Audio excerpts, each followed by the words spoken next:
Hey, what's up? Welcome back dito sa ating channel, It's Hobbs TV. Alright, so tayo nagbabalik ulit mga kababayan at yun ay pag-uusapan natin, no? Pagkasawi ng Pinoy dahil sa tensyon sa West Philippine Sea. Pakikipaggera, no? Ayon ito sa ating Pangulong Bongbong Marcos. Yan ang ating alamin at pag-uusapan. Pero syempre bago ang lahat, please don't forget to subscribe dyan po sa channel ni Philippines Trending News. Nandiyan po sa baba ang full video link. Supportahan po natin ang kanyang mga video uploads. At syempre kung kayo ay bago pa lang dito sa ating channel, please don't forget to subscribe at pakilike na rin po ang ating video. Maraming salamat po sa inyong support. Alright? So huwag na natin patagalin. Umpisahan na natin to. Let's go. Nanindigan si Pangulong Ferdinand Marcos Jr. sa harap ng mahigit 500 Defense Ministry, Defense Leaders, Head of State at iba pang stakeholders sa ginanap na Shangri-La Dialogue sa Singapore na pag-aari nga ng Pilipinas ang pinag-aagawang teritoryo sa West Philippine Sea. Binigyang diin ng punong ehekutibo na may legal na batayan at hindi ito imahinasyon lamang. Ipinunto pa ng Pangulo na hindi isusuko ng bansa ang kahit na square inch hanggang sa square millimeter ng ating teritoryo. Ayon pa sa Presidente, ng paninindigan ng Pilipinas ay nakabatay pa rin sa 1982 United Nations Convention on the Law of the Sea o UNCLOS na pinagtibay naman ng arbitral ruling noong taong 2016. Patunay ani ito na ang pinaglalaban ng bansa ay hindi lamang batay sa iminasyon kundi alinsunod sa international law. Kaya bilang Pangulo aniya, nangako siya sa unang araw pa lang ng kanyang panunungkulan na hindi siya isusuko o hindi niya isusuko ang teritoryo dahil hindi basta-basta sumusuko ang mga Pilipino. Kaugnayan, pakinggan natin ang naging pahayag ni Pangulong Ferdinand Marcos Jr. Actually, dito nanggigil yung mga Chinese, no? Yung mga delegasyon ng China dito, no? Yung mga binitawang salita o statement ng ating Pangulong Bongbong Marcos dahil talaga namang napakatapang, no? Talagang ito, mga kababayan, no, pinagdiinan ng ating Pangulong Bongbong Marcos, no, na lalaban ng Pilipinas para dyan sa West Philippine Sea at sa ating exclusive economic zone. No, talaga namang itong mga Chinese dito walang ibang nagawa kundi magpalabas na naman ng kanilang propaganda. Okay? Opportunity of the Shangri-La Dialogue to tell the representatives of at least 48 countries in front of me that the lines we draw on our waters are derived not from imagination, but from international law.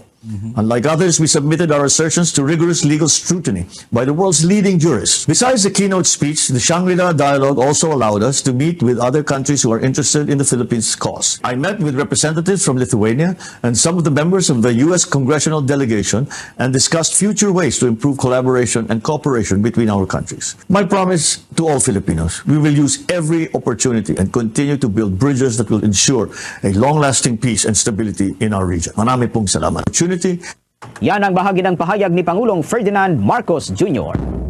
Sa karagdagan pang mga balita sa oras na ito, inaasahan ngayon ng Pilipinas na mas magiging maigting pa itong defense cooperation ng bansa sa iba't ibang mga bansa mula ho sa North America, Europe at Asia Pacific regions. Ito ho ay sa harap pa rin na nakatakdang pakikipagpulong ni Department of National Defense Secretary Gilberto Teodoro Jr. sa kanyang mga counterparts sa sidelines ng ika-21 International Institute for Strategic Studies Shangri-La Dialogue sa Singapore.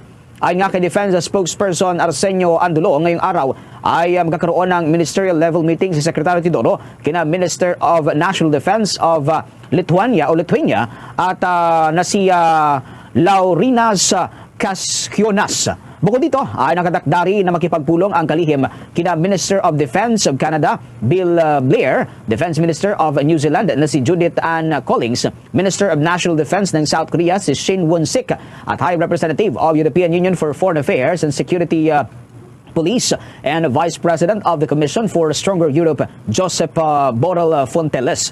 Sa naturang mga pakikipagpulong ni Teodoro ay naasahan na mag-explore pa itong mga oportunidad para yan sa bilateral at multilateral collaboration sa kanyang mga counterparts. Habang inaasahan din na matatalakay ng mga itong mga update hinggil yan sa defense policies sa kanilang mga bansa at maging ang pagsubok sa regional security at kooperasyon sa West Philippine Sea. Samantala, pagkatapos nito ay magko-courtesy call naman ang kalihim ng Minister for Defense of Singapore na si Dr. Nang Eng Hen. Inihayag naman ni Armed Forces of the Philippines Chief of Staff General Romeo Bronner Jr. na maraming mga bansa ang nagpahayag ng suporta sa Pilipinas at handang tumulong sa ating bansa kaugnayan sa mga isyu sa West Philippine Sea. Ito nga ibinalita ng pinunong hubong sandahan ng Pilipinas kasunod yan ng kanyang pakikipagpulong sa kanyang mga foreign counterpart sa sidelines yan ng 2024 Shangri-La Dialogue sa Singapore. Alam niyo, sa totoo lang, no, at talaga ng mga dumadagsa po, no, ang tulong dito sa ating bansa, dito sa mga nangyayari sa West Philippine Sea. No, ito nga, no, maraming mga bansa no, ang nagpahayag ng kagustuhang tumulong sa Pilipinas sa issue sa West Philippine Sea. Yan po ay ayon sa ating AFP Chief Browner, Romeo Browner, mga kababayan. At makikita talaga natin yan, no, especially do sa mga trainings, di ba? Maraming gustong sumama do sa mga training dito sa Pilipinas. Ay siya namang kinagagalit ng China. 'Di ba? Kasi sa kanila walang nagpapahayag ng gustong makipag-training, eh. 'Di ba? Naiinggit yung China.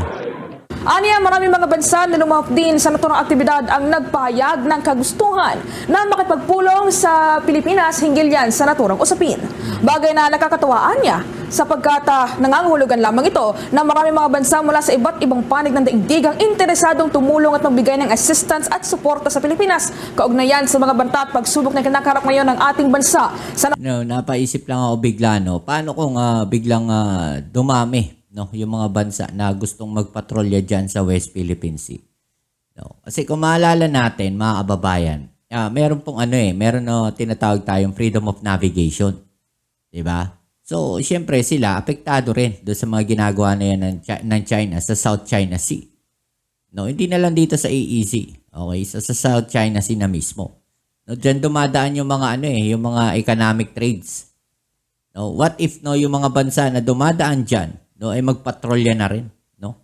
Para doon sa peaceful response na tinatawag. Diba? Merong freedom of navigation. So, para maiwasan yung tension dyan, itong mga bansa na to, no? What if, mga kababayan, biglang desisyon, no, na magpatrolya dyan sa South China Sea. Ano kayang gagawin ng China, no? Ano sa palagay ninyo? Naturang pinag-aagawang teritoryo, doon po yan sa bahagi ng West Philippine Sea. Ayon naman kay General Bronner, malaki rin anya ang kanya ikinagulat na maging ang mga European countries ay nagpahayag din ng interes ukol dito. Maari anyang magpaabot ng assistance ang naturang mga bansa sa Pilipinas sa pamagitan naman niya ng pag-asagawa ng joint exercises, joint training at lagyan ng joint operation kasama ang ating bansa. Samantala bukod dito mga kabombo, inihayag din ni Bronner na maaari rin anyang tumulong ang mga ito sa pag-develop pa ng military capacity ng Pilipinas. Mga sanggay, papaano nga ba magsisimula ang digmaan ng Pilipinas laban po sa China? Pag-usapan po natin yan dahil meron pong isiniwalat ang presidente ng Pilipinas na si Bongbong Marcos. Pag-usapan po natin ito. Tinalakay po kasi ito ni BBM sa kanyang speech po ata ito, no? Na ginawa niya. At sa maraming mga tanong kung kailan nga ba papalag ang Pilipinas at kung kailan posible mangyari ang digmaan, ito po ang sinabi ng presidente natin. Red line ng maituturing at malapit sa aksyon ng gera kung masasawi ang isang Pilipino dahil sa anumang insidente o aksyon ng China Coast Guard sa West Philippine Sea. Okay, so sinasabi po dito mga sangkay na kung mayroon pong masasawing Pilipino, dito po, ito na po ang hudyat ng digmaan ng Pilipinas laban po sa China. Kapag may ginawa itong mga Chinese na isang matinding bagay laban po o matinding gawain laban po sa mga Pinoy na mga mangingisda o maging sa sandatahan ng Pilipinas na nagbabantay dyan sa West Philippine Sea. Ito na raw po ang hudyat ng digmaan ng Pilipinas at Amerika laban po sa China. Siyempre marami po tayong kakampi dyan. Andyan po yung Japan na mainit rin po sa China. Andyan po yung India na mainit din po sa China. Kung mayroon man pong kakampi dito ang China, sa Asia, wala pong iba kundi itong dikit nilang North Korea. Parehas po sila may mga nuclear, mga sanggay. Pero tandaan nyo, ang nuclear, hindi po yan gagamitin agad-agad. Ano na yan mga pang no choice situation na po yan. Ginagamit itong nuclear. So, sa unang part ng digmaan, mga sanggay, kagaya po yan ang ginagawa ng Ukraine at Russia. Pero kapag no choice na, kailangan nang gumamit ng mas matindi pang weapon, doon na po gagamit ng nuclear. So ngayon, ito po yung siniwalat ni BBM na kung sakaling may madadaling Pilipino, kung mayroon pong gagawing masama ang China sa mga Pinoy, nahahantong sa pagkasawi, doon po mangyayari ang mas mabigat na aksyon ng Pilipinas at Amerika laban po sa China. At nangangailangan ito ng karampatang aksyon. Ito ang tugon ni Pangulong Ferdinand Marcos Jr. nang tanungin hinggil sa issue. Ginawa nito ang pahayag matapos magbigay ng keynote address sa pagbubukas ng 24th International Institute for Strategic Studies o IISS Shangri-La Dialogue sa Singapore. Grabe daw to mga sangkay. Ewan ko ba't si BBM ang... Ano ba to? Si BBM lang ba ang speaker o marami rin po silang nagsalita? Pero matindi daw to mga sangkay. Biruin nyo, presidente natin nagsalita po sa isang napakalaking event na dinaluhan po ng iba't ibang mga leader ng mga bansa. Biyernes ng gabi, May 31. Naniniwala rin itong susuportahan ng treaty partners ang Pilipinas sa ganitong sitwasyon. Kamakailan tumindi ang tensyon sa West Philippine Sea dahil sa mga agresibong aksyon ng China. Pero ako mga sangkay, ngayon sa aking pananaw, itong China hindi po talaga papasok sa digmaan. Kaya po tayo yung ginaganyan ng China kasi nakikita nila na parang madali lamang po tayo matakot. Kumbaga walang hindi gaganti ang Pilipinas. Kasi kung hanap po talaga nila ay gera, kung papalag po talaga sila at gusto nilang makipagdigma, di dapat, nung binomba po sila nung Japan na karaang araw, di ba nga po pinalayas po sila ng Japan, tinaboy sila Ginamitan din po ng water cannon. Ayun, wala pong nagawa yung China. Kung hanap po talaga nila ang gera, di sana nagpadala na po sila ng mga pandigma laban po sa Japan. I mean, nakipag-anuhan na. Nakipagbalyahan na. Pero hindi. Usa na po silang umalis. Wala na po silang nagawa. Pero dito mga sangkay, tingin ko kaya po tayo ginaganito kasi alam nilang wala tayong gamit para po sa pantaboy sa kanila. Tama Mga naman. gamit po natin, mga bangka-bangka Maliliit. lang. Kung may barko naman, maliliit lang po mga sangkay. So wala po talaga. So, pero, tingin ko kailangan na rin po gumamit ng mas mabigat na aksyon ng Pilipinas. Kung kailangan i-water cannon ito mga Chinese dyan, gawin na rin po. Tama. Kagaya ng ginawa ng Japan. Is, I think, very, very close to what we define as an act of war. And therefore, we will respond accordingly.